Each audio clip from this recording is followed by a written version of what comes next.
भी मानते हैं ये संवैधानिक भारत है, लेकिन आपको इस बात को ही मानना होगा ये कानूनें कब की हैं, ये व्यवस्थाएं कब की हैं, ये व्यवस्थाएं अंग्रेजों की हैं। मैं उदाहरण दूंगा, collector. What is the meaning of collector? Collector का आशय क्या है? कलेक्ट मतलब होता है इकट्ठा करना, यानी जो आज हम जिसे डिप्टी कलेक्टर कहते हैं, जिसे हम डीसी कहते हैं, और गौरव सिन्हा छाती से चौड़ा करते हैं, मतलब क्या था उसका? कलेक्ट करना। क्या कलेक्ट करना? ना जो जो भारत के लोग थे, किसान वर्ग, मैक्सिमम किसान वर्ग, उनको मार पीट कर, उन्हें डरा धमका कर रेवेन्यू को कलेक्ट करना। तो वही तो व्यवस्था है। मैं कलेक्टर का विरोधी नहीं हूँ, लेकिन इस व्यवस्था का मैं विरोधी हूँ। अब आता है कमिश्नर, जो हमारे कोल्हान प्रमंडल में होगा, उत्तरी छोटा नागपुर में होगा, दक्षिणी में होगा, पलामू में होगा, संथाल में, यानी 5 कमिश्नर है हमारे पास। कमिश्नर का मतलब कमीशन से आया है, यानी जो कलेक्टर द्वारा जो इकट्ठा किया गया पैसा से कमीशन ले, उसे कमिश्नर कहते हैं। ये व्यवस्थाएं कहाँ की हैं? आपको लगेगा ये लोकतांत्रिक देश है, लेकिन इस लोकतांत्रिक देश में जो भी व्यवस्थाएं हैं वो सभी तो अंग्रेजों की व्यवस्थाएं हैं। और एक बात बताइए, अंग्रेजों ने कानून किसके लिए बनाया था? हमारे लिए आए अपने लिए? अपने लिए बनाया था, हमें दबाने के लिए और अपने राज्य, अपने देश को फुल माने बढ़ाने के लिए। हमारे सब कुछ लूट के ले गए, चाहे कोहिनूर का हीरा हो या लगभग हजारों की संख्या में लूटा गया सोना हो, तो वो व्यवस्थाएं चल रही हैं आज भी। उदाहरण के लिए आप अभी खेती बाड़ी का दिन है, लोगों का खेत में अभी भी धान है।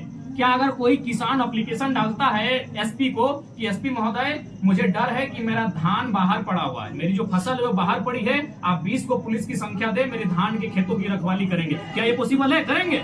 समझिए, भले मैं एक ऐसा विषय कर रहा हूँ जो आपको हंसी लगेगा, लेकिन अगर लोकतांत्रिक भारत है तो ये करना चाहिए। लेकिन अगर वही कोई कंपनी ये कहेगी कि आज 20 लोग मेरे कंपनी में धरना देने आ रहे हैं, वहाँ कर्फ्यू लग जाएगा, वहाँ माहौल बन जाएगा कि धरना देने वाले आतंकवादी हैं और एसपी महोदय उसको पूरा छावनी में बदल देंगे। ये पूरे देश की कहानी है। यानी इस चीज को आज हर एक किसान वर्ग को समझना होगा कि ठीक है ये लोकतांत्रिक भारत है, लेकिन व्यवस्थाएं कहाँ की है? ये तो वही व्यवस्थाएं हैं, ईस्ट इंडिया कंपनी की व्यवस्थाएं हैं। आखिर क्यों बना था ये पुलिस? पहला बात है, पुलिस बना क्यों था? पुलिस बना था 2 कारणों से। मैं आपको खुल के बताता हूँ। भले पुलिस में मेरे 90% भाई पुलिस में ही है, लेकिन जो सच्चाई उसको मैं बताऊंगा।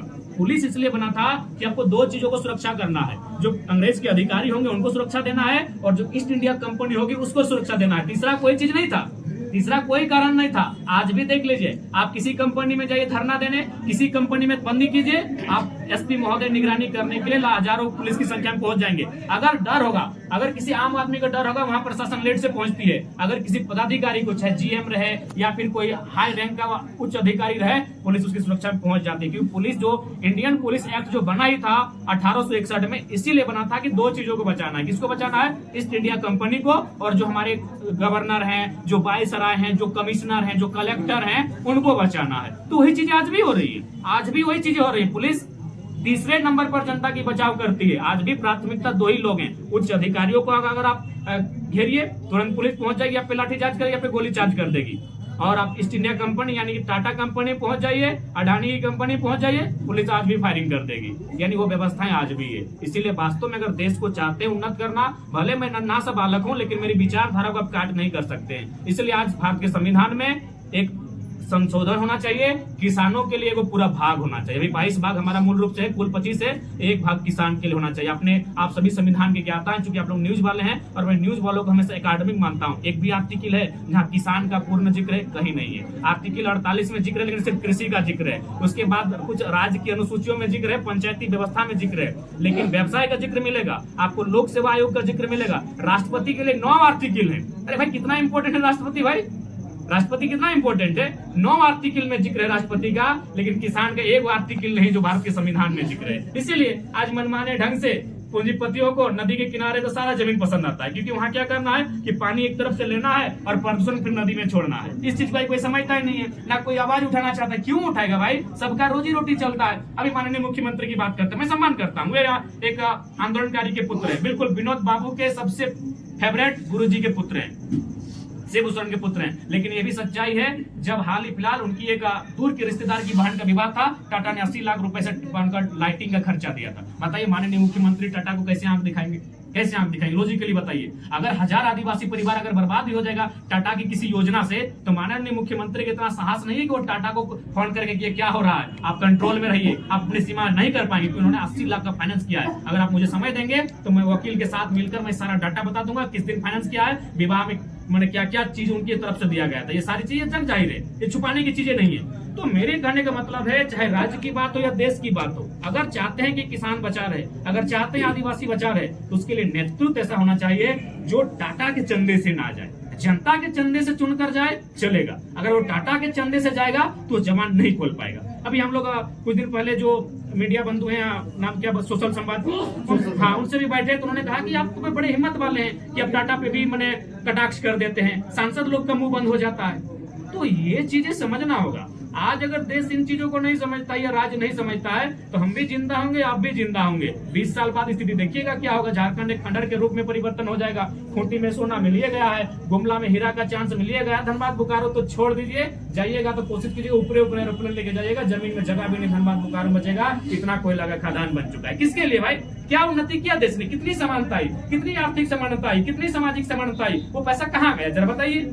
सारा पैसा उलट के विदेश लोग ले गए, सारा पैसा 1% लोगों के हाथों में आपने थमा दिया। इसलिए गांधी का भी वही कथन था कि एक ऐसी व्यवस्था हो कि मैक्सिमम नहीं, सभी लोगों को लाभ हो, सत्ता का हो या पैसा का हो या संपत्ति का हो, विकेंद्रीकरण होना चाहिए। हमारे पास सत्ता का भी केंद्रीकरण हो गया है और धन संपत्ति का भी केंद्रीकरण हो गया है। इसलिए अब ये हम पे डिपेंड करता है, क्योंकि बहुत सारे लोग ये भी सोचते हैं, जैसे मान के चलिए हमने आंदोलन किया, मेरे एक साथी को जान से मार दिया गया, तो हम लोग बोलते हैं जो मर गया, हमको जीना है, जी लेते हैं। लेकिन अगर हम लोग बदले की भावना से चलेंगे तो मुझे लगता है आने वाली पीढ़ी कम से कम सम्मान के साथ जी लेगी।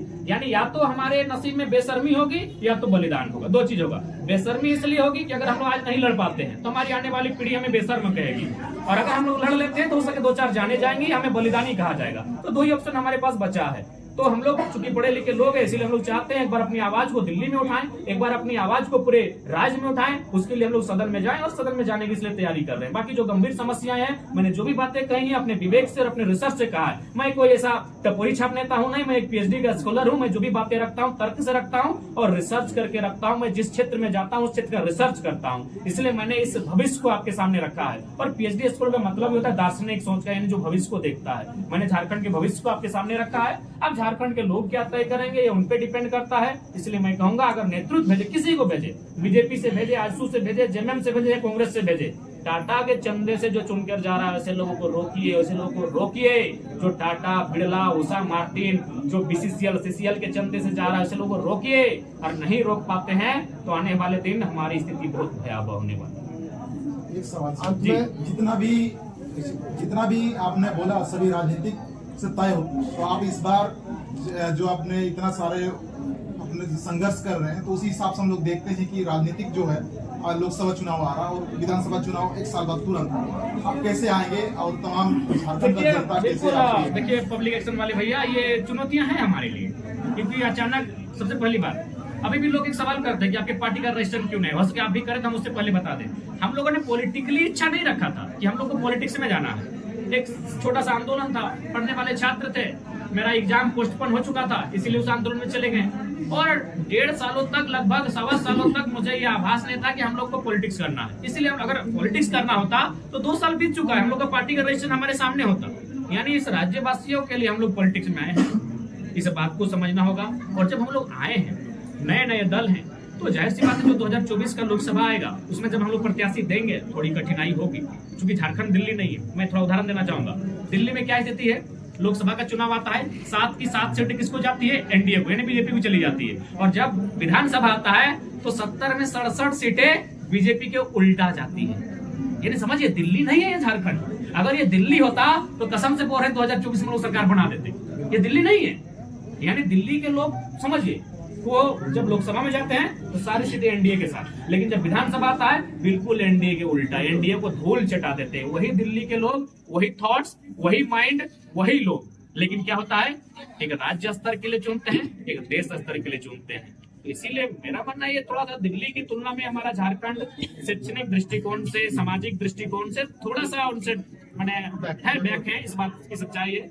लेकिन आप अकेले उतरेंगे कि कोई किसी को? नहीं, अकेले उतरेंगे तो ये स्वार्थी कहलाएंगे, और हम लोग अकेले उतरने का रहता तो हम क्यों आते हैं, रिस्क क्यों लेते हैं? इंडिया चाहे इंडिया गठबंधन से टिकट मांगते हैं। अरे वो नहीं बोल रहे, आप और भी पार्टी को शामिल करके गठबंधन होकर उतरेंगे या आप अपना देखिए हम लोग प्रयास क्या करेंगे कि सबसे पहली बात जो विचारधारा हमारा मेल खाएगी।